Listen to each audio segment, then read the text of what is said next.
ഒരാൾ പാപം ചെയ്താൽ ആ പാപത്തിൻ്റെ ഉത്തരവാദിത്വം സാത്താനാണോ സാത്താനല്ലയോ? ഇതാണ്. പഴയ നിയമകാലങ്ങളെ എടുത്തു കഴിഞ്ഞാൽ സോളമൻ രാജാവ് എല്ലാ കൽപ്പനകളും ലംഘിച്ചു. അന്യാരാധന നടത്തി, വ്യഭിചാരം ചെയ്തു, എല്ലാവിധ തിന്മകളിലും അവൻ മുഴുകി. അതുകൂടാതെ തന്നെ സോളമൻ ഒരു സമയത്ത് ദൈവമില്ലെന്ന് പോലും പറയാൻ തയ്യാറായി.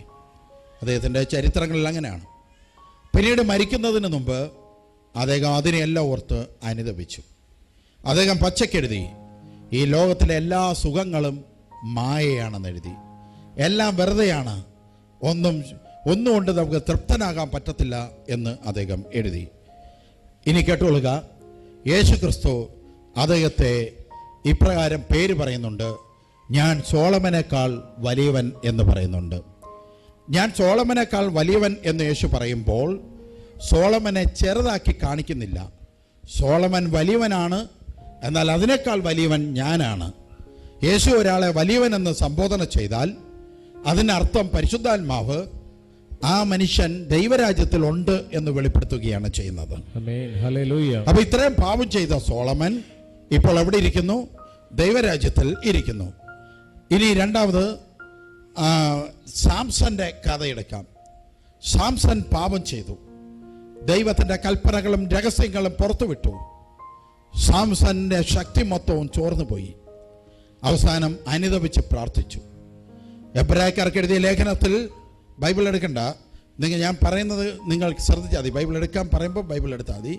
എബ്രായക്കാർക്ക് എഴുതിയ ലേഖനത്തിൽ 11:32 വിശ്വാസികളുടെ കൂട്ടത്തിൽ ആരുടെ പേര് പറയുകയാണ്? സാംസന്റെ പേര് പറയാം. പരിശുദ്ധാത്മാവ് വിശ്വാസികളുടെ കൂട്ടത്തിൽ സാംസന്റെ പേര് പറയുന്നുവെങ്കിൽ സാംസൺ വിശ്വാസികളുടെ കൂട്ടത്തിലായിരിക്കും ഉണ്ടായിരിക്കുന്നത്. ഇത്രയും പാപം ചെയ്ത സാംസൺ വിശ്വാസികളുടെ കൂട്ടത്തിൽ എണ്ണപ്പെട്ടു. അടുത്തത് ശമൂവേലിനെ നമുക്കറിയാം. ശമൂവേലിനെ പോലും മരിച്ചതിന് ശേഷവും പ്രവചനം നൽകുവാൻ തക്കവിധം ദൈവം ശമൂവേലിനെ എഴുന്നേൽപ്പിച്ചു. അതുപോലെ തന്നെ ഏലി പുരോഹിതനെയും നമുക്കറിയാം. ഇവരെല്ലാം പാപം ചെയ്തതാണ്. ഇനി നമ്മൾ ശ്രദ്ധിക്കേണ്ടത്, പഴയ നിയമത്തിൽ പല പാപം ചെയ്ത പലരെയും ദൈവം അവരെ ഏറ്റെടുക്കുകയും ദൈവരാജ്യത്തിൽ എടുക്കുകയും ചെയ്തിട്ടുണ്ട്. Price the Lord. ഇത് പഴയ നിയമം. എന്നാൽ എബ്രായക്കാർക്ക് എഴുതിയ ലേഖനം 11:32 വായിക്കാം. എല്ലാവരും ഒന്ന് വായിച്ചോളുക.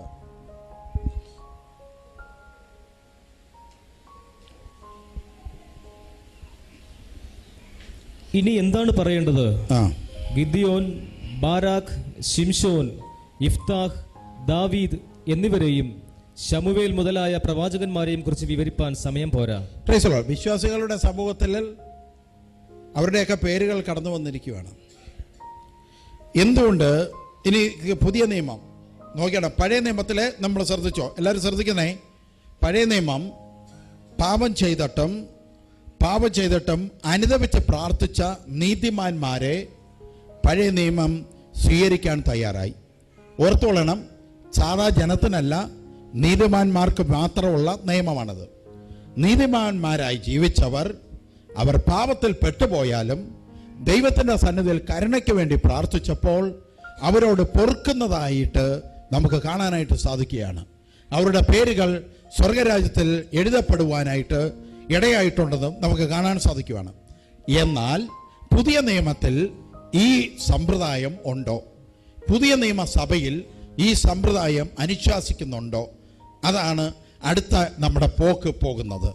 ഹല്ലേലൂയ, ഹല്ലേലൂയ, ഹല്ലേലൂയ, ഹല്ലേലൂയ. പുതിയ നിയമത്തിൽ കർത്താവിൻ്റെ അപ്പോസ്തലനായ യൂദ അദ്ദേഹം ഇപ്രകാരം എഴുതിയിരിക്കുകയാണ്: ദൈവ പൈതലേ, നീ വീണാല് നീ പിന്നെ ദൈവരാജ്യത്തിൽ പ്രവേശിക്കത്തില്ല. വീഴരുതെന്നാണ് പറയുന്നത്. പുതിയ നിയമത്തിൽ അതാണ് വെളിപ്പെടുത്തി തരുന്നത്. അതായത് യൂദായുടെ ലേഖനത്തിൽ അതിൻ്റെ 24-ാമത്തെ വാക്യം, വീഴാതെ വണ്ണം നിങ്ങളെ സൂക്ഷിച്ച് തന്റെ മഹിമാ സന്നിധിയിൽ കളങ്കമില്ലാത്തവരായി ആനന്ദത്തോടെ നിർത്തുവാൻ ശക്തി ഉള്ളാവുന്നു. Praise the Lord, praise the Lord, ഹല്ലേലൂയ, ഹല്ലേലൂയ. ഒന്നുകൂടെ വായിച്ചോ നിങ്ങൾ. വീഴാതെ വണ്ണം നിങ്ങളെ സൂക്ഷിച്ച് ആ തന്റെ മഹിമാ സന്നിധിയിൽ കളങ്കമില്ലാത്തവരായി ആനന്ദത്തോടെ നിർത്തുവാൻ ശക്തിയുള്ളവന്നു. വീഴാതെ POC കൂടെ വായിച്ചു, അതാകുമ്പോൾ കുറച്ചും കൂടെ വ്യക്തമായിട്ട് നമുക്ക് മനസ്സിലാവും ആ വചനം. വീഴാതെ നിങ്ങളെ കാത്തുകൊള്ളാനും തന്റെ മഹത്വത്തിന്റെ സന്നിധിയിൽ നിങ്ങളെ കളങ്കരഹിതരായി സന്തോഷത്തോടെ നിർത്തുവാനും കഴിവുള്ള നമ്മുടെ ദൈവമായ കർത്താവായ യേശുക്രിസ്തു വഴി നമ്മുടെ രക്ഷകനായ ഏകദൈവത്തിന് സ്തുതിയും മഹത്വവും ശക്തിയും. ഇവിടെ പറയാണ്, വീണാൽ ദൈവരാജ്യത്തിൽ കയറാത്തതിനാൽ, വീണ് കഴിഞ്ഞാൽ നിങ്ങൾ ദൈവരാജ്യത്തിൽ കയറത്തില്ല.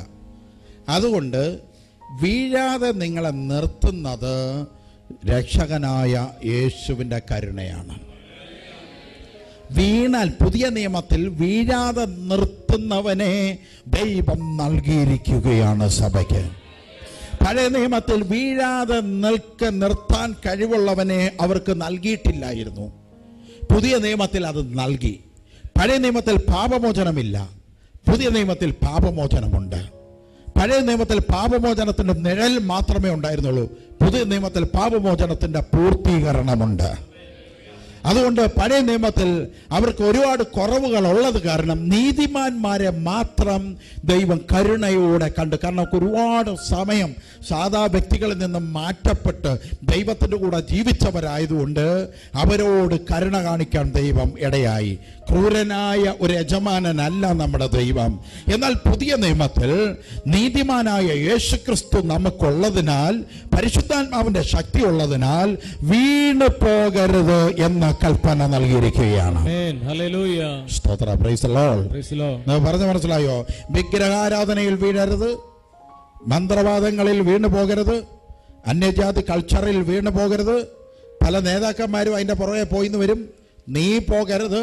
ഈ പോകുന്ന നേതാക്കന്മാരുടെ അപ്പന്മാരുടേതല്ല സ്വർഗം, നിന്റെ ദൈവത്തിന്റെ ആണെന്ന് ഓർത്തുകൊള്ളണം. സ്തോത്ര. Price the Lord. അതുകൊണ്ട് നീ വളരെ ശ്രദ്ധിച്ചുകൊള്ളണം. വീഴാതിരിക്കാൻ നീ നിന്നെ തന്നെ നോക്കിക്കൊള്ളണം.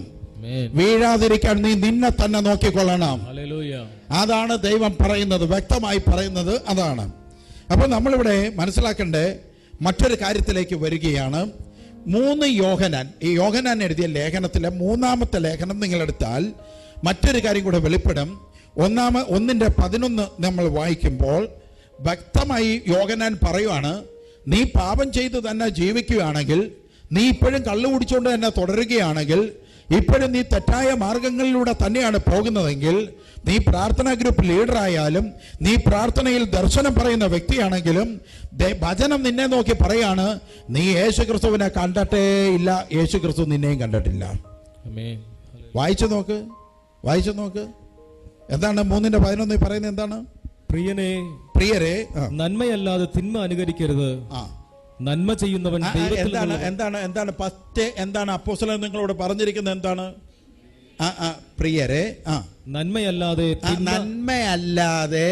തിന്മ അനുകരിക്കരുത്. നിന്റെ അധികാരി നന്മയല്ലാതെ നിന്റെ അധികാരി തിന്മയാണ് ചെയ്യുന്നതെങ്കിൽ നീ അത് അനുസരിക്കണ്ട. നീ അത് അനുസരിക്കണ്ട. നിന്റെ അധികാരി കാണുന്നതിന്റെ എല്ലാം പുറമെ കുമ്പിടാൻ നടക്കുന്നതാണെങ്കിൽ നീ കുമ്പിടാൻ പോകണ്ട. അവൻ ചെയ്യുന്ന തിന്മയ്ക്ക് അവനുള്ള പണി ദൈവം വേറെ വെച്ചിട്ടുണ്ട്. നീ അവനെ കണ്ട് പഠിക്കരുത്. അതുകൊണ്ടാണ് ദൈവത്തിന്റെ ആത്മാവ് വ്യക്തമായി പറയുകയാണ്, നിങ്ങൾ തിന്മ അനുകരിക്കരുത്, നിങ്ങൾ നന്മ അനുകരിച്ച് ജീവിച്ചു കൊള്ളണം. തിന്മ ചെയ്യുന്നവനെ തിന്മയും അശുദ്ധനുമാക്കി നീ ചിത്രീകരിക്കണം. അവൻ ആരായാലും ചിത്രീകരിക്കുക. നന്മയുടെ പിന്നാലെ നീ സഞ്ചരിക്കാൻ ശ്രമിക്കണം. ഇതൊക്കെ ഈ ചെവി കൂടെ കേട്ട് ഇപ്പുറത്തെ ചെവി കൂടെ കളയരുത്. ഇതൊക്കെ ചോദ്യം വരുന്നതാ മരിച്ചു കഴിയുമ്പോൾ. നീ ഇങ്ങനെ ഒരു വചനപ്രഘോഷണം കേട്ടിട്ടുണ്ടെന്ന് നിന്നോട് ചോദ്യം ചെയ്യാൻ അവിടെ ദൂതന്മാരുണ്ടായിരിക്കും. അതുകൊണ്ട് തിന്മ പ്രവർത്തിക്കുന്നവരെ അനുകരിക്കരുത്. അവർ മറ്റ് ജാതികളുടെ സംസ്കാരങ്ങൾ വരുന്ന സമയത്ത് അവരുടെ പിന്നാലെ പോകുകയും അവരോടൊപ്പം ഇരുന്ന് അന്യ ആരാധന നടത്തുകയും ചെയ്യുന്നത് നിന്റെ അധികാരിയാണെങ്കിൽ അവനെ അശുദ്ധനായിട്ട് കണക്ക് കൂട്ടാൻ ദൈവമക്കൾ പഠിക്കേണ്ട കാലമാണ് ഇത്. എത്ര പേര് ഹല്ലേലൂയ പറയാൻ പറ്റുക? Price the Lord. ഹല്ലേലൂയ. ശബ്ദമുയർത്തി ദൈവത്തോട് പറയണം, ഞങ്ങൾ അങ്ങയുടെ കൂടെ ഉണ്ടെന്ന് പറയണം. എല്ലാറ്റിനേക്കാൾ ഉപരിയായി ഞങ്ങൾ അങ്ങേ സേവിക്കുമെന്ന് നിങ്ങൾ പറയണം. ഹല്ലേലൂയ, ഹല്ലേലൂയ, ഹല്ലേലൂയ, സ്തോത്രം, ഹല്ലേലൂയ, ഹല്ലേലൂയ. യേശുവേ സ്തോത്രം. ഹല്ലേലൂയ. എന്താണ് പറയുന്നത്? എന്താണ് വായിച്ചു? പ്രിയരെ, അല്ലാതെ തിന്മ അനുകരിക്കരുത്. തിന്മ അനുകരിക്കരുത്. ആരുടെയും അനുകരണത്തിന്റെ പിന്നാലെ പോകരുത്. നന്മ ചെയ്യുന്നവൻ ദൈവത്തിൽ നിന്നുള്ളവനാകുന്നു. നന്മ ചെയ്യുന്നവൻ ദൈവത്തിൽ നിന്നുള്ളവനാകുന്നു. തിന്മ ചെയ്യുന്നവൻ ദൈവത്തെ കണ്ടിട്ടേ തിന്മ ചെയ്യുന്നവൻ ദൈവത്തെ കണ്ടിട്ടേ ഇല്ല. തിന്മ ചെയ്യുന്നവൻ ദൈവത്തെ കണ്ടിട്ടേ ഇല്ല. തിന്മ മാത്രം പ്രവർത്തിച്ചുകൊണ്ടിരിക്കുന്നവൻ ദൈവത്തെ കണ്ടിട്ട് പോലുമില്ല. ദൈവത്തെ കാണാത്ത പല വർഗങ്ങളും ഇന്ന് ലോകത്തിൽ ഉണ്ടെന്ന് ഓർത്തുകൊള്ളണം. അവർ തിന്മയുടെ മാർഗങ്ങൾ കാണിച്ചു തരും. പുറകെ പോകരുത് വിശ്വാസിയെ.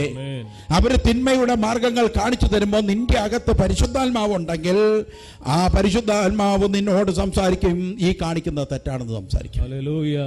അതുകൊണ്ട് തിന്മയെ അനുകരിക്കുന്ന ആരും ദൈവരാജ്യത്തിൽ എത്തത്തില്ല. സ്തോത്രം, ഹല്ലേലൂയ, ഹല്ലേലൂയ. യേശുവേ സ്തോത്രം, യേശുവേ സ്തോത്രം, യേശുവേ നന്ദി, യേശുവേ സ്തോത്രം, യേശുവേ സ്തോത്രം, യേശുവേ സ്തോത്രം, ഹല്ലേലൂയ. അപ്പൊ ഒരു സൈഡിൽ ഇനിയും ബൈബിളിൽ അനേകം വചനമുണ്ട്. പാപം ചെയ്താൽ ദൈവത്തിലേക്ക് എത്തത്തില്ല. പിന്നെ എബ്രായക്കാർക്ക് എഴുതിയ ലേഖനം 10:23 പറയുന്നുണ്ട്, സത്യത്തിന്റെ അറിവ് ലഭിച്ച ശേഷം നാം മനഃപൂർവ്വം പാപം ചെയ്താൽ പാവങ്ങൾക്ക് വേണ്ടി ഇനി മറ്റൊരു പരിഹാര ബലി അവശേഷിക്കുന്നില്ല, മറിച്ച് സംവിധമായ ഭയങ്കരമായ അഗ്നിയുടെ ക്രോധവും കാത്തിരിപ്പുകയും ഇനി നിനക്കുണ്ടാവത്തോളം. മോശയുടെ നിയമം ലംഘിക്കുന്നവർക്ക് 2 or 3 സാക്ഷികളുടെ സന്നിധത്തിൽ വെച്ചാണ് അവരെ ശിക്ഷ നടത്തിക്കൊണ്ടിരിക്കുന്നത്. എന്നാൽ കൃപയുടെ ആത്മാവിനെയും നിന്നെ ശുദ്ധീകരിച്ച രക്തത്തിന്റെ ഉടമ്പടിയെയും ലംഘിക്കുന്നവന് ലഭിക്കുന്ന ശിക്ഷ എത്രയോ കഠോരമായിരിക്കും എന്ന് എഴുതിയിരിക്കുന്നത് നിങ്ങൾ ഓർക്കുവിൻ. Price the Lord. യേശുവേ സ്തോത്രം. ഇതൊക്കെ നമുക്കറിയാം. ബൈബിളിൽ ഒരുപാട് കാര്യങ്ങൾ എഴുതിയിട്ടുണ്ട്, ഒരുപാട്. അതായത് പുതിയ നിയമസഭയിൽ നിയമത്തെ അധിക്ഷേപിക്കുന്നവൻ, തന്നെ ശുദ്ധീകരിച്ച രക്തത്തെ, യേശുക്രിസ്തുവിന്റെ രക്തത്തെ അവഹേളിക്കുന്നവർ, തന്നെ ശുദ്ധീകരിച്ച യേശുക്രിസ്തുവിന്റെ രക്തത്തെ ഇല്ലാതാക്കി കളഞ്ഞവർ, നിന്റെ ദൈവം യേശു പരിശുദ്ധാത്മാവിനെ നിനക്ക് നൽകിയിട്ട് ആ പരിശുദ്ധാത്മാവിനെ കളഞ്ഞിട്ട് നീ കണ്ട തോന്നിവാസത്തിന്റെ പുറകെ പോയിട്ടുള്ളവർ, സകലണത്തിനും ദൈവരാജ്യത്തിൽ പ്രവേശനമില്ല, അഗ്നിയുടെ ക്രോധം മാത്രമേ ഉണ്ടായിരിക്കത്തുള്ളൂ എന്ന് പച്ചയ്ക്ക് എഴുതി വച്ചിരിക്കുകയാണ്. അതുകൊണ്ട് ഞങ്ങൾ പച്ചയ്ക്ക് പ്രസംഗിക്കുന്നതിന്റെ കാരണം ദൈവമക്കൾ ആരും അഗ്നിയുടെ ക്രോധത്തിന്റെ പിന്നാലെ പോകരുത്. ഈ തിന്മകൾ ചെയ്ത് കൂട്ടുന്നവർ, അവരോട് നിങ്ങൾ ചെന്ന് പേഴ്സണലിൽ ചോദിക്കണം. ഈ അന്യ ആരാധന ചെയ്തു കൂട്ടുന്ന നേതാക്കന്മാരെ വല്ലപ്പോഴും പരിചയപ്പെടുന്ന സമയത്ത് അവരോട് എന്ന് പേഴ്സണലിൽ ഒന്ന് ചോദിക്കണം, നരകമുണ്ടോ എന്ന് ചോദിക്കണം. ആരും അറിയാം നരകവും പിണ്ണാക്കൊന്നും ഇല്ലടാ എന്ന് പറയും. അവർ അതേ പറയൂ. നരകമുണ്ടെന്ന് പറഞ്ഞാൽ അവർ ചെയ്തുകൊണ്ടിരിക്കുന്ന ദുർമാർഗങ്ങളിൽ നിന്ന് അവർ പിന്തിരിയേണ്ടി വരും. അത് പിന്തിരിയാതിരിക്കാൻ വേണ്ടി അവർ പറയും, ബന്ധനമില്ല, നരകമില്ല, ശാപമില്ല, പാപമില്ല, ദൈവം ഭയങ്കര കരുണയാണ്. ദൈവത്തിൻ്റെ പേര് മാത്രം പറയും. കാരണം ദൈവം ഇല്ല എന്ന് പറഞ്ഞു കഴിഞ്ഞാൽ പിന്നെ ഇവരുടെ അടുത്ത് അവന് ആരും പോത്തില്ലല്ലോ. അപ്പം ഇവരുടെ അടുത്ത് നിൽക്കുന്ന ആൾക്കാരൊട്ട് നഷ്ടപ്പെടാതിരിക്കാൻ ദൈവമുണ്ട്, വചനമുണ്ടെന്ന് പറയും. പ്രാക്ടിക്കൽ സൈഡ്, പ്രവൃത്തി, ശുദ്ധിയുടെ പ്രവൃത്തിയുടെ കാര്യത്തിൽ വരുമ്പോൾ നരകവുമില്ല, പാപവുമില്ല, ബന്ധനവുമില്ല. Praise the Lord. നരകവും ബന്ധനവും ഇല്ലെന്നുണ്ടെങ്കിൽ യേശു ഇല്ലെന്നങ്ങ് പറഞ്ഞാൽ പോരെ. കാരണം യേശുവാണ് നിന്റെ സഹോദരനെ പോഷ എന്ന് വിളിച്ചാൽ അവനെ നരകത്തിൽ കൊണ്ടിടും എന്ന് പറഞ്ഞിരിക്കുന്നത് യേശുവാണ്. അപ്പൊ നരകമില്ലെന്ന് പറയുമ്പോൾ യേശു പറഞ്ഞ ആ നരകം ഉണ്ടെന്ന് സഭയ്ക്ക് വെളിപ്പെടുത്തി തന്ന യേശുവിനെതിരെയാണ് സംസാരിക്കുന്നത്. അപ്പൊ അവർക്ക് യേശുവും ഇല്ല. സ്തോത്ര, ഹല്ലേലൂയ. ഇതാണ് വർഗങ്ങൾ. ഈ വർഗങ്ങൾ എന്ത് തോന്നിവാസവും കാണിക്കും, എന്ത് മോശ ജീവിതവും പബ്ലിക്കായി കാണിക്കും. ഈ നേതാക്കന്മാരെ നിങ്ങൾ അനുകരിക്കരുത്. ഈ നേതാക്കന്മാരെ നിങ്ങൾ അനുകരിക്കരുത്. ദൈവത്തെ ഒന്ന് സ്തുതിച്ചാട്ടെ, ദൈവത്തെ ഒന്ന് സ്തുതിക്കുക. യേശുവേ സ്തോത്രം. വചന അടുത്തൂടെ പോലും പോയിട്ടില്ല, വചനത്തോട് താല്പര്യമില്ല. Price the Lord, hallelujah. ഇപ്പൊ ഇവിടെ നമുക്ക് വളരെ ശ്രദ്ധിക്കണം. ഇവിടെ വ്യക്തമായി പഴയ നിയമത്തിൽ അല്പം കരുണ ഉണ്ടായിരുന്നുവെങ്കിൽ പുതിയ നിയമത്തിൽ യേശുക്രിസ്തുവിനെ പുച്ഛിച്ച് തള്ളുന്ന ഒരാൾക്ക് യാതൊരു കരുണയില്ല. കരുണ ലഭിക്കത്തില്ലെന്നാണ് എബ്രായക്കാർക്ക് എഴുതിയ ലേഖനം 10 പറയുന്നത്. കരുണ കൂടാതെ, കരുണയില്ലാതെ അഗ്നിയുടെ ക്രോധത്തിലേക്ക് വലിച്ചെറിയും. കരുണ ലഭിക്കത്തില്ല. ഇതാണ് എന്തുകൊണ്ടാണ് പുതിയ നിയമസഭയിൽ ഇപ്രകാരം ഒരു നിയമം തന്നത്? എന്തുകൊണ്ട് പുതിയ നിയമസഭയിൽ നമുക്ക് ഇപ്രകാരം ഒരു നിയമം തന്നത് എന്തുകൊണ്ട്? നമുക്കറിയാം, പുതിയ നിയമസഭയിൽ സാധാരണ ജീവിതത്തിന് പോലും നിയമങ്ങൾ കൃത്യമായി നൽകിയിട്ടുണ്ട്. സാധാരണ ഒരു വ്യക്തി, ഒരു സുവിശേഷകന്റെ ജീവിതം, പ്രാർത്ഥനക്കാരുടെ ജീവിതം, ഇതിനെല്ലാം ശക്തിയേറിയ നിയമങ്ങൾ പുതിയ നിയമസഭയിലുണ്ട്. ഞാൻ സുവിശേഷകനാണ്, അതുകൊണ്ട് നിങ്ങൾ എന്നെ സഹായിക്കണം, അതുകൊണ്ട് നിങ്ങളെല്ലാവരും എനിക്ക് വല്ലതും തരണം എന്ന് ഞാൻ ഇവിടെ നിന്ന് അനൗൺസ് ചെയ്യാൻ കർത്താവിൻ്റെ വചനം അനുവദിക്കുന്നില്ല. Price the Lord, hallelujah. ഞാൻ ദരിദ്രനാണ്, അതുകൊണ്ട് ഞാൻ പ്രാർത്ഥിച്ചപ്പോൾ നിങ്ങളുടെ ഇടയിൽ അത്ഭുതം നടന്നു, അടയാളം നടന്നു, അതുകൊണ്ട് ഒരു രോഗശാന്തിക്ക് ഇത്ര രൂപ വെച്ച് എനിക്ക് തരണം എന്ന് പറയാൻ എന്നെ കർത്താവ് അനുവദിച്ചിട്ടില്ല. പ്രാർത്ഥനയ്ക്ക് വന്നാൽ അതുപോലെ തന്നെ മറ്റുള്ളവരുടെ കാര്യത്തിൽ മാത്രം തലയിട്ടുകൊണ്ടിരിക്കും. ദൈവവചനം കേൾക്കണമെന്ന് താല്പര്യമൊന്നുമില്ല. വരുന്നത് എന്നെ ഒരു എൻ്റർടൈൻമെൻറ്റ് പോലെയാണ് വരുന്നത്. മറ്റുള്ളവരെ മാത്രം ശ്രദ്ധിച്ചുകൊണ്ടിരിക്കുക. സ്വന്തം ജീവിതത്തിലേക്ക് വചനവും കയറുന്നില്ല, ഒന്നും കയറാത്തൊരവസ്ഥയാണെങ്കിലും അതിനും കർത്താവിൻ്റെ വചനം പറയുന്നുണ്ട്.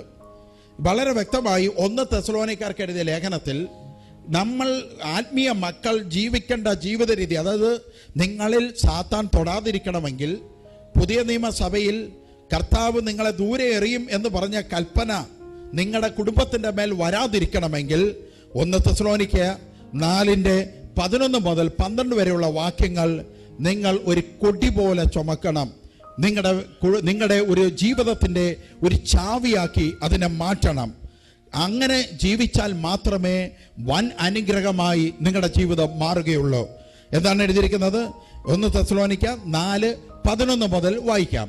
പുറത്തുള്ളവരോട് മര്യാദയായി നടപ്പാനും ഒന്നിനും മുട്ടില്ലാതിരിപ്പാനും വേണ്ടി ഞങ്ങൾ നിങ്ങളോട് ആജ്ഞാപിച്ചതുപോലെ അടങ്ങിപ്പാർപ്പാനും സ്വന്തം കാര്യം നോക്കുവാനും സ്വന്തം കൈകൊണ്ട് വേല ചെയ്യുവാനും അഭിമാനം തോന്നണം എന്നും നിങ്ങൾക്ക് വല്ലവന്റെ മുമ്പിൽ കൈ നീട്ടാതെ, വല്ലവന്റെ മുമ്പിൽ ഇരുന്ന് കണക്കുകൾ കൈനീട്ടി ചോദിക്കാതെ, നീ സുവിശേഷകനാണെങ്കിൽ, നീ പ്രാർത്ഥനക്കാരനാണെങ്കിൽ, നീ സ്വന്തമായി അധ്വാനിച്ച് പണം ഉണ്ടാക്കിക്കൊള്ളണം, എന്നിട്ട് സുവിശേഷ വില ചെയ്തോളണം. ഇത് മാത്രം നമുക്ക് ദഹിക്കത്തില്ല. ഇത് മനസ്സിലാവുന്നുണ്ടോ നിങ്ങൾക്ക്? അത് കാരണം ബന്ധനം അഴിക്കാൻ ഒരു കുറച്ച് വെള്ളമായിട്ട് വന്നിട്ട് വീടിൽ മൊത്തം ബന്ധനം അഴിക്കാനെന്ന് പറഞ്ഞിട്ട് ഒരു കുടച്ചിലും കുടഞ്ഞിട്ട് 2000 രൂപയുടെ 1000 രൂപയുടെ ഇതൊന്നും സുവിശേഷകരുടെ കൂട്ടത്തിൽ വരികയില്ല. ഇതൊന്നും ആദ്യം നിങ്ങളത് മനസ്സിലാക്കുക. ഞാനിത് പറയുന്നത് പണമുള്ളതിൻ്റെ പേരിലോ അല്ലെങ്കിൽ സമ്പത്തുള്ളതിൻ്റെ പേരിലോ അല്ല ഇത് പറയുന്നത്. മറിച്ച് അതീവ ദരിദ്രനും അതീവ കഷ്ടതയിൽ കടന്ന ഒരു വ്യക്തിയുമാണ്. അന്നും ഞങ്ങളുടെ ക്വാളിറ്റി ഇത് തന്നെ ആയിരുന്നു. സ്തോത്ര, പ്രൈസ് ദി ലോർഡ്, ഹല്ലേലൂയ. അതുകൊണ്ടാണ് പറയുന്നത്, ബൈബിൾ അതാണ് പഠിപ്പിക്കുന്നത്. ബൈബിൾ പഠിപ്പിക്കുന്ന കാര്യമാണ്. നിനക്ക് സുവിശേഷ വിലയാണെങ്കിൽ നീ സ്വന്തമായിട്ട് ജോലി ചെയ്ത് നീ അധ്വാനിച്ചിട്ട് സുവിശേഷ വില ചെയ്തോണം. വല്ലവൻ്റെ പോക്കറ്റിൽ ഇരിക്കുന്ന പണം കണ്ടുകൊണ്ട് ബൈബിളുമായിട്ട് ഇറങ്ങിപ്പോകരുത്. ഇതാണ് ബൈബിൾ ശക്തമായി പറയുന്നത്. ഇതൊന്നും ആരും പ്രസംഗിക്കത്തില്ല, ആർക്കും ഇഷ്ടമല്ല ഇത് പ്രസംഗിക്കുന്നത്. അടുത്തെന്താണ് പറയുന്നത്? അടുത്തെന്താ? ഞങ്ങൾ നിങ്ങളോട് ആജ്ഞാപിച്ചതുപോലെ അടങ്ങി പാർപ്പാനും സ്വന്തം കാര്യം നോക്കുവാനും സ്വന്തം കൈകൊണ്ട് വേല ചെയ്യുവാനും അഭിമാനം തോന്നണം എന്ന് നിങ്ങളെ പ്രബോധിപ്പിക്കുന്നു. ആദ്യം പറയുന്നത് എന്താണ്? ശാന്തരായി പള്ളിയിൽ ചെന്നിട്ട് അവിടെ കിടന്ന് ബഹളം ഉണ്ടാക്കരുത്. അച്ഛൻ്റെ കുത്തിന് പിടിച്ച് നിർത്തരുത്. പാസ്റ്ററിനെ കുത്തിന് കയറി പിടിക്കരുത്. അത് കണക്ക് പിന്നെ ഇങ്ങനെയുള്ള തോന്നിവാസങ്ങളൊന്നും കാണിക്കരുത്. പ്രാർത്ഥനക്കാരിയുടെ വായ അങ്ങോട്ട് തുറന്നു കഴിഞ്ഞാലോ പുഴുത്ത തെറിയേ വരുത്തുള്ളൂ. അപ്പൊ ഈ ഇങ്ങനെയുള്ള സാധനങ്ങളൊന്നും ദൈവത്തിന്റെ ആൾക്കാരല്ലെന്നാണ് ബൈബിൾ പറയുന്നത്. പ്രാർത്ഥനക്കാരിയുടെ ഒച്ച പള്ളിമുറ്റത്തോ കല്യാണ വീട്ടിലോ മുഴങ്ങി കേൾക്കരുത്. അവൾ ശാന്തരായിരിക്കണമെന്ന് ബൈബിൾ പറയുകയാണ്. അവൾ സ്വസ്ഥമായിരിക്കണം. എനിക്കറിയാം, എൻ്റെ അടുത്തൊക്കെ പ്രാർത്ഥനയ്ക്കൊക്കെ ധ്യാനത്തിനൊക്കെ വരുമ്പോൾ ഈ ചില ആൾക്കാരുണ്ട്, ഞാൻ വലിയ പ്രാർത്ഥനക്കാരിയാണ്, ലീഡറാണെന്നൊക്കെ പറഞ്ഞുകൊണ്ട് ചില ലേഡീസ് വരും. അപ്പോൾ നമുക്കറിയാം ഇവർക്ക് ഒരു ഗൈഡൻസും കിട്ടിയിട്ടില്ല. ഇവരൊരു ഗുരുവിൻ്റെ കീഴിൽ അച്ചടക്കത്തോടെ നിന്ന് വളർന്നതല്ല, അഴിച്ചു വിട്ട് വളർന്ന കേസാണെന്ന് നമുക്ക് അവർ വാ തുറന്ന അറിയാം. പ്രാർത്ഥനക്കാരെപ്പോഴും സ്ട്രിക്റ്റായി ഒരു ഗുരുവിൻ്റെ കീഴിൽ നിന്ന് അച്ചടക്കത്തോടെ വളരുന്ന ഒരു വ്യക്തി പ്രാർത്ഥനക്കാരി ആയാൽ മാത്രമേ അതിൻ്റെ അകത്ത് ഒരു അടുക്കും ചിട്ടേ ഉണ്ടാകത്തുള്ളൂ. ഞങ്ങളൊക്കെ ആദ്യം നോക്കുന്ന ഇതാണ്, ഇവർക്ക് ട്രെയിനിങ്ങിൽ ഒരു ഗുരുവിൻ്റെ കീഴിൽ നിന്ന് അച്ചടക്കത്തോടെ പരിശുദ്ധാത്മാവിൻ്റെ കൃപയിൽ വളർന്നതാണോ എന്ന് നമുക്ക് ആദ്യ സംസാരം കേൾക്കുമ്പോൾ അറിയാം. അതല്ലെന്ന് കണ്ടു കഴിഞ്ഞാൽ പിന്നെ മൈൻഡ് പോലും ഞങ്ങൾ ചെയ്യത്തില്ല. കാരണം അത് ദൈവവചനത്തിന് കീഴിലുള്ളതല്ല, ഡ്രാമ ഫെയ്ത്താണ്. തങ്ങൾക്ക് എന്തോ ഉണ്ടെന്ന് കാണിക്കാൻ വേണ്ടി മാത്രം നടക്കുക. അതുകൊണ്ട് ശബ്ദമൊക്കെ ഒരു ആണുങ്ങളുടെ ശബ്ദം പോലെ കിടന്ന് മുഴങ്ങും കിടന്ന്. അപ്പോൾ ആ ടൈപ്പ് സാധനങ്ങൾ ദൈവത്തിൻ്റെ വചനവുമായി ഒരിക്കലും യോജിക്കുന്നതല്ല. സ്തോത്ര, പ്രൈസ് ദി ലോർഡ്. അപ്പം നമ്മൾ എങ്ങനെയായിരിക്കണം? ബൈബിൾ പറയുവാണ്, ശാന്തരായി ജീവിക്കാൻ പരിശുദ്ധാത്മാവിൽ നിറഞ്ഞു കഴിഞ്ഞാൽ, സഭയിലേക്ക് വന്നു കഴിഞ്ഞാൽ ഫസ്റ്റ് നമ്മൾ പ്രാക്ടീസ് ചെയ്യേണ്ടത് ശാന്തരായി ജീവിക്കാൻ പ്രാക്ടീസ് ചെയ്യണം. കിടന്ന് വെച്ച് ബഹളം ഉണ്ടാക്കരുത്. അടുത്ത എന്താണ് പറയുന്നത്? മറ്റുള്ളവരുടെ കാര്യത്തിൽ 24 മണിക്കൂർ ഈ കൃഷ്ണമണി എടുത്ത് അപ്പുറത്തോട്ട് കൊണ്ടുവെക്കരുതെന്ന്. അത് അവിടെ തന്നെ വെച്ചോണം. എപ്പോഴും മറ്റുള്ളവരുടെ കാര്യത്തിൽ മാത്രം തലയിട്ട് ജീവിക്കരുതെന്ന്. ഇതൊന്നും പ്രാർത്ഥനക്കാരല്ല, ഇതൊന്നും ആത്മീയ വേലയ്ക്ക് കൊള്ളാത്ത ആൾക്കാരാണ് ഈ ടൈപ്പ് ആൾക്കാരെല്ലാം. അപ്പോൾ ആരും കൊണ്ടുതരുന്നത് സ്വീകരിക്കണ്ടേ? ഇങ്ങനെയുള്ളൊരു ചോദ്യം വന്നേക്കാം. ഈ ചോദ്യത്തിനും ബൈബിളിൽ തന്നെ ആൻസർ ഉണ്ട്. ഞാൻ വചനം എടുപ്പിക്കുന്നില്ല, ഞാനങ്ങ് പറയാം. ബൈബിളിൽ പറയുന്നുണ്ട്, നമ്മൾ അധ്വാനിക്കുന്നതിൻ്റെ ഒരു പങ്ക് അധ്വാനിക്കുന്ന ആക്കെടുക്കാം. വചനം പറയുന്നവന്, നിങ്ങൾക്ക് വചനം പഠിപ്പിച്ചു തന്ന നിങ്ങളുടെ ആത്മീയ ഗുരു ആരാണോ, നിങ്ങളുടെ അധ്വാനത്തിൻ്റെ പങ്ക് ആത്മീയ ഗുരുവിന് കൊടുക്കണം. ഞാൻ എപ്പോഴേ സമ്പന്നനായേനെ ഇങ്ങനെ എൻ്റെ ശിഷ്യരെല്ലാം കൂടെ എനിക്ക് തന്നിരുന്നെങ്കിൽ. ഇതുങ്ങളോട് ഈ വചനം മാത്രം ഇതുങ്ങൾ വായിക്കത്തില്ല, ബാക്കിയെല്ലാം വായിക്കും. Price the Lord, hallelujah. പറഞ്ഞു മനസ്സിലാകുന്നുണ്ടോ? അപ്പോൾ നിങ്ങളെ വചനം പഠിപ്പിക്കുന്ന അധ്യാപകന് നിങ്ങളുടെ ജീവിതത്തിൻ്റെ ഒരു പങ്ക് കൊടുക്കണമെന്നൊരു നിയമമുണ്ട്. പക്ഷേ ഞാനത് ഒരിക്കലും അവകാശപ്പെട്ടിട്ടില്ല. എനിക്ക് കേരളത്തിൽ 10,000 മുകളിൽ എനിക്ക് ആത്മീയ മക്കളുണ്ട്. അതുകൂടാതെ അങ്ങനെ എനിക്ക് 10,000 മുകളിൽ മക്കളുള്ളപ്പോൾ ഒരാടയിൽ നിന്ന് എനിക്ക് 100 രൂപ വെച്ച് മേടിച്ചാൽ പോലും ഞാനിവിടുത്തെ കോടീശ്വരനായി നടക്കാൻ എന്നെ കൊണ്ട് പറ്റും. പക്ഷേ ഞാനത് യൂസ് ചെയ്യാത്തത് ആ കോടികൾ എന്നെ നരകത്തീയിലേക്ക് കൊണ്ടെത്തിക്കുമെന്ന് എനിക്കറിയാം. Price the Lord. അതുകൊണ്ട് ഞാനത് യൂസ് ചെയ്തിട്ടില്ല. ഞാൻ ആരുടെ നിന്നും മേടിക്കാനും പോകത്തുമില്ല, ഇനിയും ഉണ്ട് പോകത്തില്ല. ഇത്രയും നാൾ പോയില്ലെങ്കിൽ ഇനി ഒട്ടും പോകത്തില്ല. ഇനി വളരെ ശ്രദ്ധിക്കേണ്ടത്, എന്നാൽ ഒരാൾക്ക് ദൈവത്തിൻ്റെ ആത്മാവിൽ തോന്നി, ഒരാൾക്ക് താല്പര്യം തോന്നിയിട്ട് അയാൾ നമുക്ക് ബ്രദറെ ഞങ്ങളുടെ കുടുംബത്തിൻ്റെ പേരിൽ ഒരു ആത്മീയ ജോലി ചെയ്യണം, ഒരു പാവപ്പെട്ടവരെ സഹായിക്കണം എന്ന് പറഞ്ഞ് കൊണ്ടു തന്നാൽ നമ്മളത് സ്വീകരിക്കണം. അയാൾ എന്താഗ്രഹിച്ചോ അത് തന്നെ നമ്മൾ ചെയ്യുകയും ചെയ്യണം. അത് മേടിച്ച് പുട്ടടിക്കരുത് എന്നാണ് പറഞ്ഞു വന്നതിൻ്റെ അർത്ഥം. പറഞ്ഞു മനസ്സിലാവും. നമ്മളത് തന്നെ ചെയ്തിരിക്കണം. ചെയ്തിട്ട് അയാൾക്ക് ബോധ്യപ്പെടുത്തിയും കൂടെ കൊടുക്കണം, ഞാൻ ഇന്നത് ചെയ്തു. ഇപ്പോൾ ആണെങ്കിൽ വാട്സപ്പ് ഉണ്ട്, വാട്സപ്പിൽ വേണമെങ്കിൽ അയച്ചു കൊടുക്കാം. അതാണ്ട് ഇന്നാക്കി ഞാൻ അയച്ചു കൊടുത്തിട്ടുണ്ടേ എന്ന് പറഞ്ഞുകൊണ്ട് അയച്ചു കൊടുക്കാം.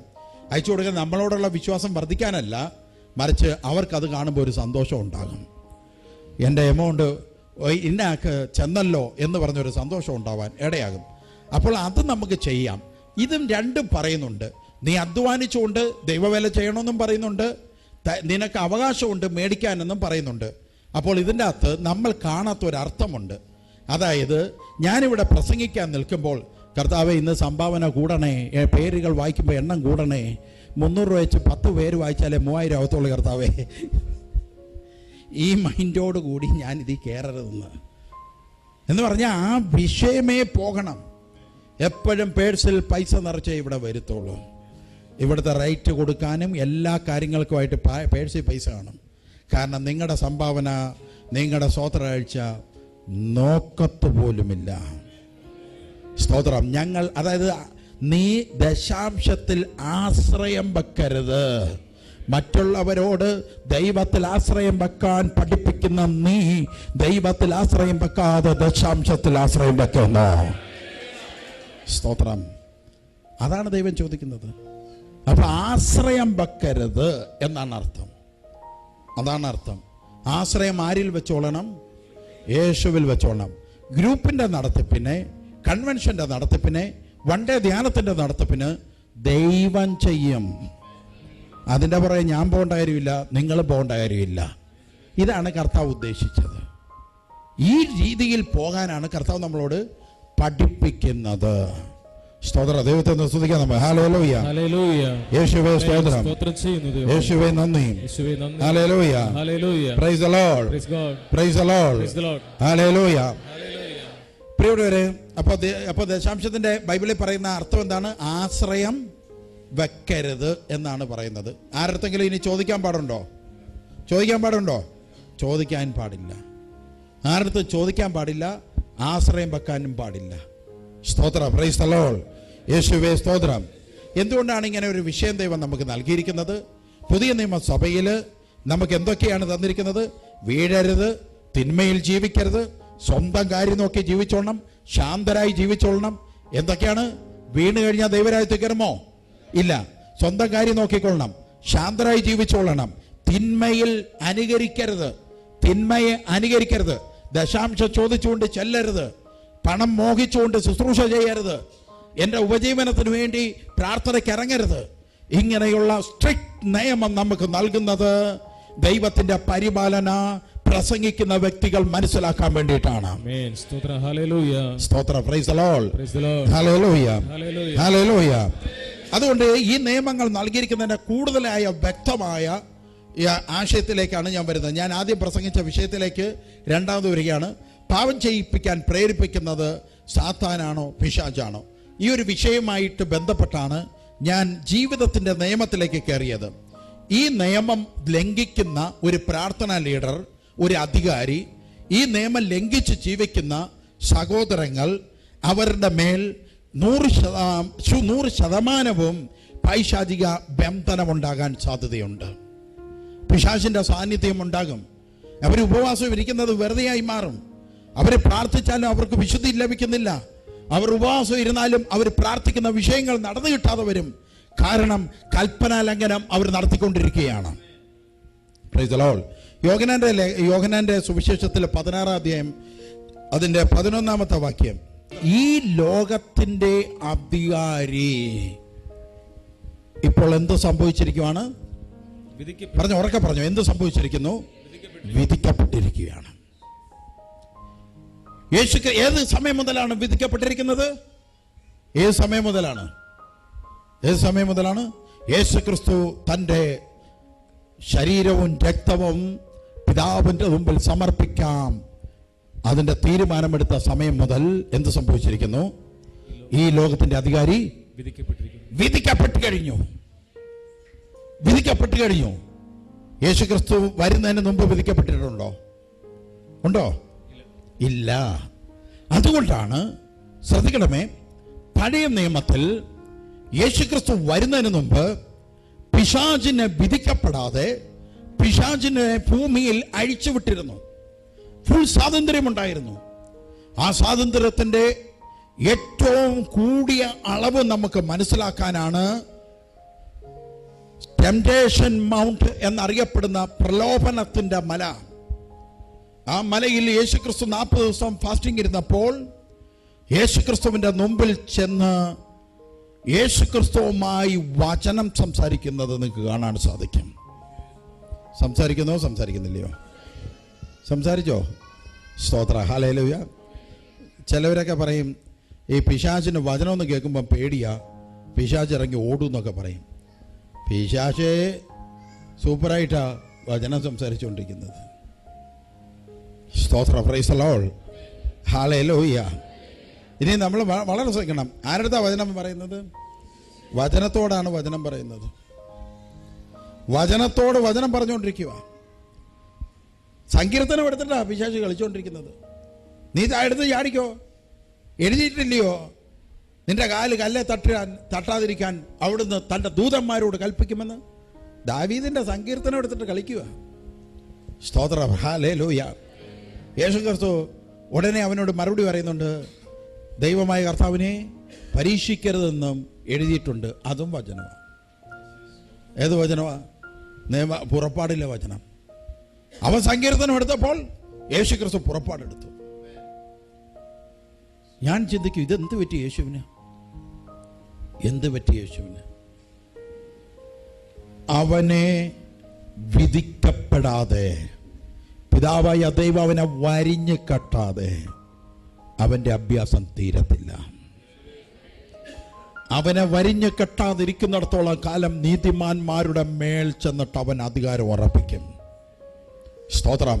അതുകൊണ്ടാണ് പഴയ കാലത്ത് സകല നീതിമാന്മാരുടെ മേലും അവൻ അധികാരം ഉണ്ടായിരുന്നു.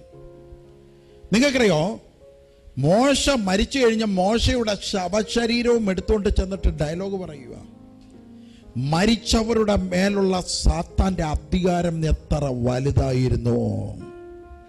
Price the Lord. സാത്താന് തോന്നുമ്പോൾ മരിച്ചവരെ എന്ത് ചെയ്യും? സാത്താന് തോന്നുമ്പോൾ മരിച്ചവരുടെ കാര്യത്തിൽ ഏത് മേഖലയും കാണിക്കും. കാരണം അവ വിധിക്കപ്പെട്ടിട്ടില്ലായിരുന്നു.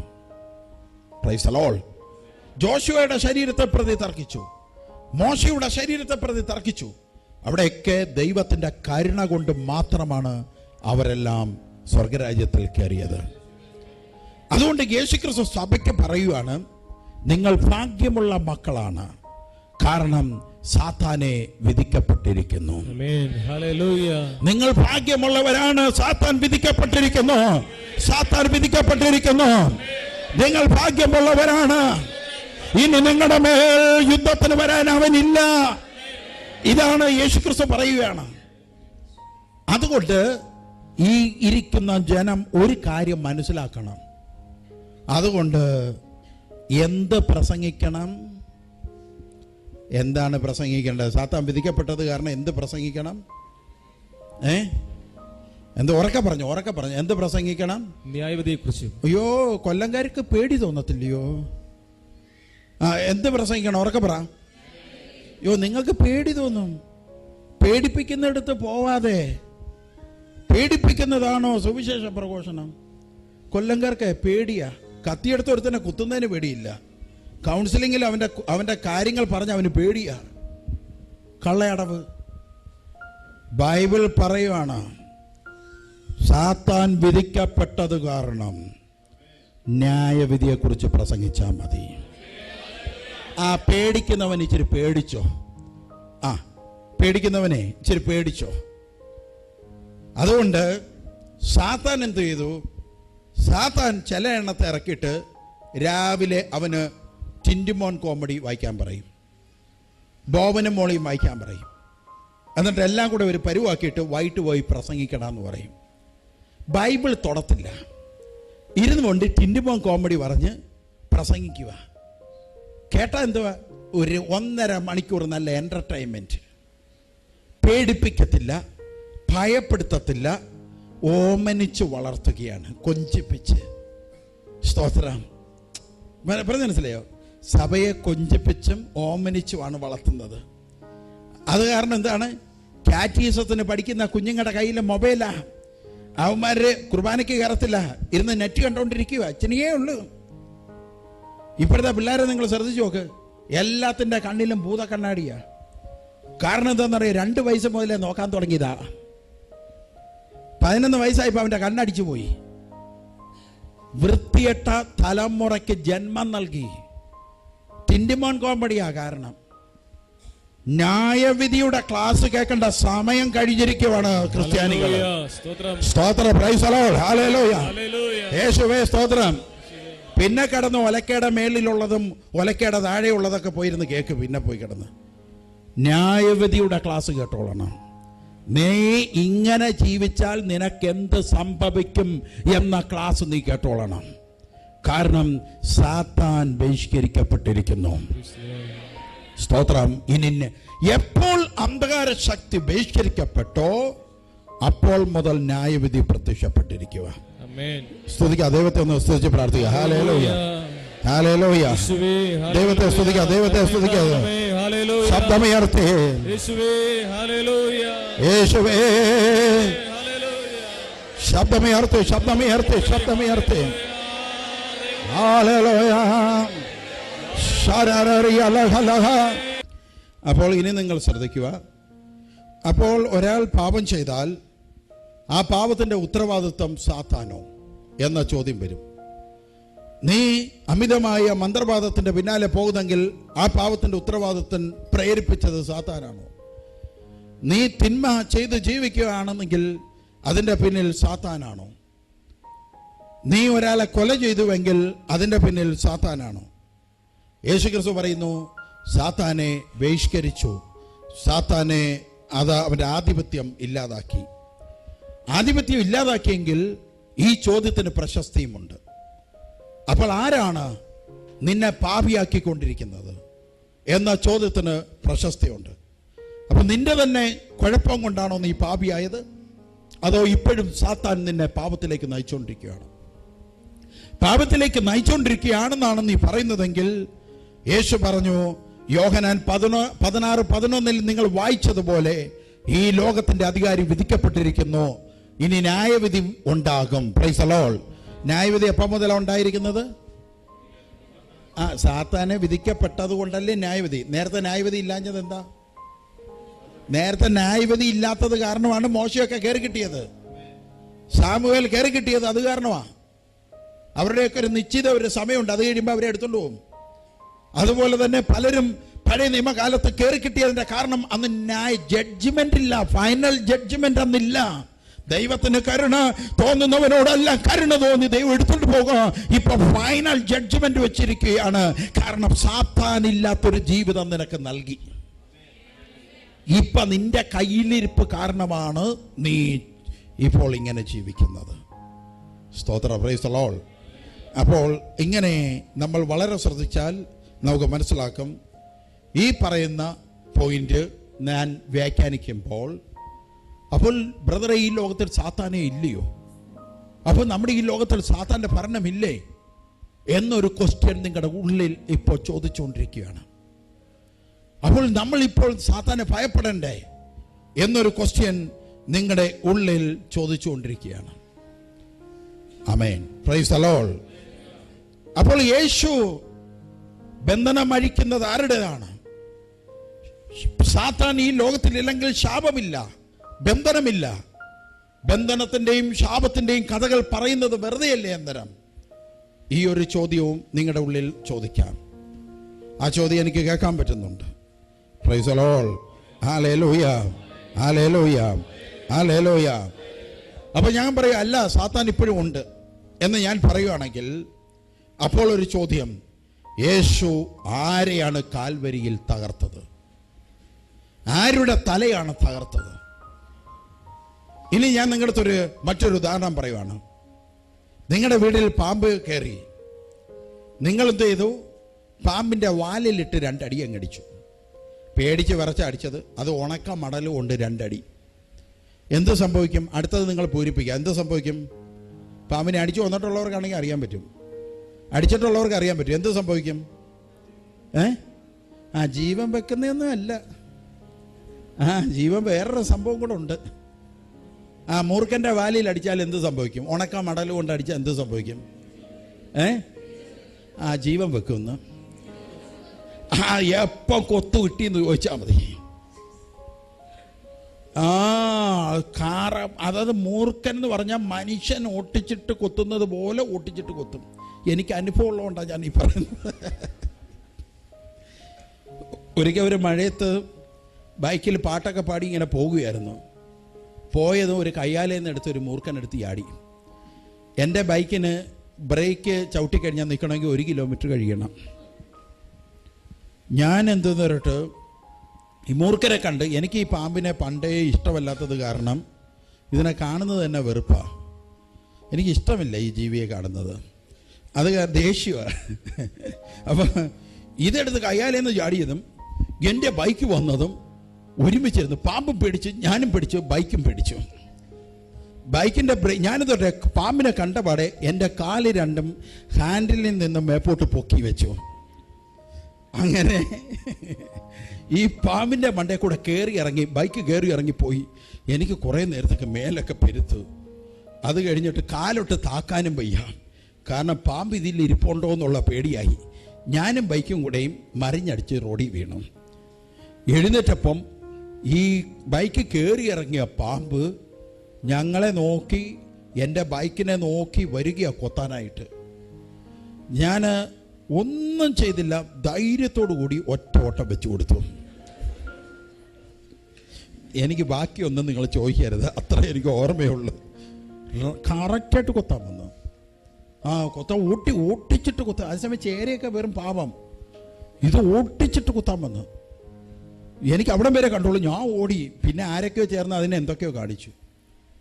സ്തോത്രം, പ്രൈസ് ദി ലോർഡ്. അന്നാ എനിക്ക് മനസ്സിലായത് മൂർഖൻ ഓട്ടിക്കും എന്നുള്ളത് മനസ്സിലായത്. അപ്പോൾ എവിടെ അടിക്കണമെന്നാണ് പറഞ്ഞത്?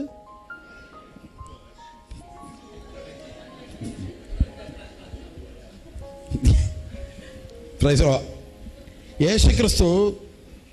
യേശുക്രിസ്തു എന്ത് ചെയ്തു? സാത്താൻ്റെ വാലിനെ തകർത്തോ? ആ വാലിനെ തകർത്ത ഇന്നും കൊത്തിയനെ. എന്തിനെ തകർത്തു? തലയെ തകർത്തു. തലയെ തകർത്താൽ ഇനി അവനുണ്ടോ? ഇല്ല. അതാ ഇവിടെ ചോദിക്കുന്നത്, യേശു പിന്നെ ആരെയാ തകർത്തത്? ഒരു സൈഡിൽ ബന്ധനമുണ്ടെങ്കിൽ മറു സൈഡിൽ യേശു തകർത്തത് ആരെയാണ്? ഹല്ലേലൂയ. ഇനി ഒന്ന് സ്തുതിക്കാം നമുക്ക്. ഹല്ലേലൂയ. യേശുവേ യേശുവേ സ്തോത്രം. ആമേൻ. സ്തുതിക്കാം, നമുക്ക് ദൈവത്തെ സ്തുതിക്കാം.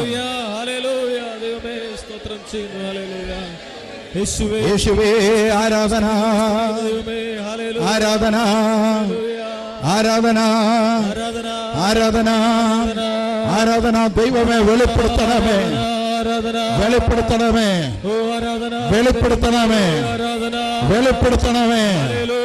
ദൈവമേ വെളിപ്പെടുത്തണമേ. ഹല്ലേലൂയ. Praise the Lord. ഹല്ലേലൂയ. അതുകൊണ്ട് വളരെ ശ്രദ്ധിക്കണം. യേശുക്രിസ്തു സഭ മുഴുവൻ വിശ്വസിക്കുന്ന ആദിമ സഭയുടെ കാര്യമാണ് ഞാൻ പറയുന്നത്. സഭ എന്ന് ഞാൻ പറഞ്ഞാൽ ഞാൻ ആരെയാണ് ഉദ്ദേശിക്കുന്നത്? ആദിമസഭയല്ല ഞാൻ ഉദ്ദേശിക്കുന്നത്. ഏതിനെയാണ്? യേശുവിൻ്റെ ശരീരത്തെയാണ് ഉദ്ദേശിക്കുന്നത്. ഹല്ലേലൂയ. അപ്പോൾ നമ്മൾ വളരെ മനസ്സിലാക്കേണ്ടതും വളരെ ശ്രദ്ധിക്കേണ്ടതായ വിഷയം, സഭയ്ക്ക് പാപത്തിൻ്റെ ക്ലാസ് എടുക്കാൻ, പാപത്തെക്കുറിച്ച് ക്ലാസ് എടുക്കുവാൻ ഈ വേർപാടെടുത്ത സഭ, കർത്താവിൻ്റെ ശരീരത്തോട് ചേർന്ന സഭ, ആ സഭയോട് പാപമെന്താണ്, ശാപമെന്താണ് എന്നുള്ള ക്ലാസ് എടുക്കുവാൻ ദൈവം അനുവദിച്ചിട്ടുണ്ടോ? പറഞ്ഞോളൂ. പ്രത്യേകിച്ച് സ്നാനമേറ്റവരോട്, കർത്താവിനോടൊപ്പം മരിച്ച് അടക്കപ്പെട്ട് എഴുന്നേറ്റവരോട് പാപത്തിന്റെ ക്ലാസ് എടുക്കാൻ ദൈവം അനുവദിച്ചിട്ടുണ്ടോ? ശാപത്തിന്റെ ക്ലാസ് എടുക്കാൻ ദൈവം അനുവദിച്ചിട്ടുണ്ടോ? ആരും മിണ്ടുന്നില്ല. ഉണ്ടോ? ആർക്കാണ് പാപത്തിന്റെ ക്ലാസ് എടുക്കേണ്ടത്? ആരടുത്താണ് പാപത്തിന്റെ ക്ലാസ് എടുക്കേണ്ടത്? സ്നാനമേറ്റവരടുത്താണോ? അതൊക്കെ സ്നാനമേക്കുന്നതിന് മുമ്പ് എടുത്തോണം. സ്നാനമേറ്റ് കഴിഞ്ഞാൽ അവൻ കർത്താവിൻ്റെ ശരീരത്തിൻ്റെ അവയവമാണ്. അവനും പാവും തമ്മിൽ എന്താ ബന്ധം? അവനും ശാപവും തമ്മിൽ എന്താ ബന്ധം? ഇതാണ് ആദിമ സഭയിലെ അപ്പോസ്തലന്മാർ ചോദിച്ചത്. പക്ഷെ ഇതിൻ്റെ യഥാർത്ഥമായ കാര്യങ്ങൾ ഞാൻ പറഞ്ഞു തരാം. ഈ കുർബാനയ്ക്ക് വന്നിരിക്കുന്നതിൽ അവിശ്വാസിയായ ഏതെങ്കിലും അവിശ്വാസികൾ ഉണ്ടെങ്കിൽ, കുഞ്ഞുങ്ങൾ അവിടെ കിടന്ന് ബഹളം ഉണ്ടാക്കുന്നുവെങ്കിൽ കുഞ്ഞുങ്ങളെ ഒന്ന് പുറത്ത്, കാരണം ക്ലാസ് കേൾക്കാൻ ദൂരെ നിന്ന് വന്നിരിക്കുന്നവർ കാണും, അവർക്കൊരു ബുദ്ധിമുട്ടായിരിക്കും. അപ്പോൾ അതുകൊണ്ട് കുഞ്ഞുങ്ങളുമായിട്ട് പുറത്ത് ആ വാതിൽ അല്ലെ ജനലിൻ്റെ അടുത്ത് സഹോദരികൾ ഇരിക്കുവാണെങ്കിൽ അത് ഒരു ഉപകാരമായിരിക്കും. കാരണം നമ്മളുടെ കുഞ്ഞുങ്ങളുടെ ബഹളം വേറൊരാൾക്കൊരു ഉതപ്പാവണ്ട. അടുത്ത പ്രാവശ്യം പ്രേക്ഷിതർ അതും കൂടെ ഒന്ന് ശ്രദ്ധിച്ചാൽ നല്ലതായിരിക്കും. ദൈവത്തെ ഒന്ന് സ്തുതിക്കാൻ, നമുക്കൊന്ന് ആരാധിക്കാം. ഹല്ലേലൂയ. യേശുവേ സ്തോത്രം. യേശുവേ കരുണയാകണമേ. ഹല്ലേലൂയ, ഹല്ലേലൂയ, ഹല്ലേലൂയ, ഹല്ലേലൂയ. ആമേൻ. Praise the Lord. ഹല്ലേലൂയ. അപ്പോൾ നമ്മൾ വളരെ ശ്രദ്ധിക്കുക. അപ്പോൾ ഈ ധൂപക്കുറ്റിയുമായിട്ട് പുറകിലേക്ക് പോയി കഴിയുമ്പോഴത്തേക്ക് ആ കുർബാനയ്ക്ക് പങ്കെടുക്കാൻ വന്ന ഏതെങ്കിലും വ്യക്തികളിൽ അശുദ്ധരായിട്ടുണ്ടെങ്കിൽ, സ്നാനമേക്കാത്തവരുണ്ടെങ്കിൽ, വിഗ്രഹത്തെ ആരാധിച്ചവരുണ്ടെങ്കിൽ, അന്യ ദൈവങ്ങളെ ആരാധിച്ചവരുണ്ടെങ്കിൽ, അന്യമതത്തിൻ്റെ കൾച്ചറിൻ്റെ പുറകെ പോയിട്ടുള്ളവരുണ്ടെങ്കിൽ, സകലതും ഈ വിശ്വാസ പ്രമാണം ചൊല്ലുന്ന ധൂപക്കുറ്റി വരുമ്പോഴേ നിങ്ങൾ വാതിലൂടെ പുറത്തു പോയിക്കൊള്ളണം.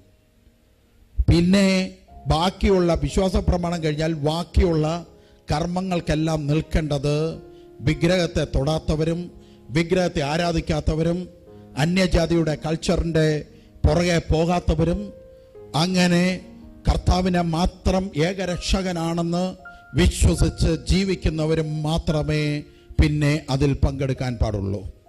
ബാക്കിയുള്ളവരെല്ലാം പുറത്തു പോയിക്കൊള്ളണം. പുറത്തു പോകുന്ന സമയത്ത് കൈക്കാരന്മാർ വന്നിട്ട് പള്ളിയുടെ വാതിലും ജനലും അടയ്ക്കും. അടച്ചിട്ട് പിന്നീട് നടക്കുന്നത് രഹസ്യത്തിൻ്റെ ശുശ്രൂഷയാണ്. അതുകൊണ്ട് ആ ചൊല്ലുകൾ ഇപ്പോഴും ഉണ്ട്. രഹസ്യത്തിൻ്റെ ശുശ്രൂഷകൾ എന്ന് പറഞ്ഞ ചൊല്ലുണ്ട്. യേശുക്രിസ്തുവിൻ്റെ ശരീരം, രക്തം വിശുദ്ധർ മാത്രം ഭക്ഷിക്കുവാൻ തയ്യാറായി നിൽക്കുന്ന അർപ്പണമാണ് പിന്നീട് നടക്കുന്നത് അങ്ങോട്ട്. അങ്ങനെയായിരുന്നു ആദിമസഭ കുർബാന നടത്തിക്കൊണ്ടിരുന്നത്. അതുകൊണ്ട് ഇന്ന് എന്തു മാറി? ഇന്ന് നേരെ തിരിച്ചായി. ഇന്ന് കുർബാനയ്ക്ക് ഫസ്റ്റ് കയറുമ്പോഴേ അങ്ങോട്ട് വന്നിട്ട് ഒരു അനൗൺസ്മെൻ്റ് ഉണ്ട്. ഇന്ന് കുർബാന കഴിഞ്ഞാൽ മാവേലിയുടെ തിരുവത്താഴം പള്ളിക്ക് പുറത്തുണ്ടായിരിക്കുന്നതായിരിക്കും. അത് കഴിച്ചിട്ട് അമ്മിണിയും കുഞ്ഞമ്മയും കൊച്ചപ്പനും എല്ലാം പോകാൻ പാടുള്ളൂ എന്ന് പറഞ്ഞുകൊണ്ട് ഇന്ന് പറഞ്ഞ് അനൗൺസ് ചെയ്തിട്ട് ധൂപക്കുറ്റിയായിട്ട് പുറകു വരെ പോകും. ഈ പോകുന്നവന് പോലും അറിയത്തില്ല എന്തിനാ പോകുന്നതെന്നുള്ളത്. എന്ന് പറഞ്ഞാൽ ഇന്നൊരു സൈസ് ഒരു നാടകമായി മാറി, അഭിനയമായി മാറി. അതിൻ്റെ ശിക്ഷയാണ് കേരള സഭ അനുഭവിച്ചുകൊണ്ടിരിക്കുന്നത്. സ്തോത്ര, പ്രൈസ് ദി ലോർഡ്. തന്നെ ശുദ്ധീകരിച്ച തിരുരക്തത്തെ അപമാനിക്കുകയും, എബ്രായക്കാർക്ക് എഴുതിയ ലേഖനമാണ് 10ാം അധ്യായം. അപമാനിക്കുന്നവന് കഠോര ശിക്ഷയായിരിക്കും ലഭിക്കുന്നത്. സ്തോത്ര, പ്രൈസ് ദി ലോർഡ്. അപ്പോൾ ആർക്കാണ് സഭ? ആരുടേതായിരുന്നു സഭ? ആരുടേതായിരുന്നു? വിശുദ്ധിയുള്ളവരുടേതായിരുന്നു. അവർക്ക് പാപത്തിന്റെ ക്ലാസ് വേണോ? അവർക്ക് പാപത്തിന്റെ ക്ലാസ് വേണോ? അവർക്ക് ശാപത്തിന്റെ ക്ലാസ് വേണോ? അവർക്ക് പാപത്തിന്റെ ശാപത്തിന്റെ ക്ലാസ് അവർക്കില്ല. സ്തോത്ര, പ്രൈസ് ദി ലോർഡ്.